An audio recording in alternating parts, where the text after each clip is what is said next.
ดูกะทิเพิ่งตื่นเดินโซซัสโซเซค่ะอากาศร้อนใน4 โมงเย็นแล้วนะยังร้อนอยู่เลยพาเขามาเดินเล่นอากาศร้อนเลยถอดเสื้อให้อ้าวเซแล้วเพิ่งกินข้าวค่ะเมื่อกี้ข้าวของเขาก็คือไก่ทอด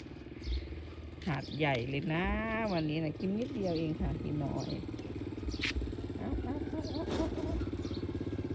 ร้อนแดดร้อนเข้าบ้านก่อนลูกเข้าบ้านก่อนเข้าบ้านก่อนเลยน่าสงสารเดินโซซัสโซเซไปลูกปะร้อนมากอุ้ยแดดอุ้ยยักเอาชนไหมนี่ชนไหมนี่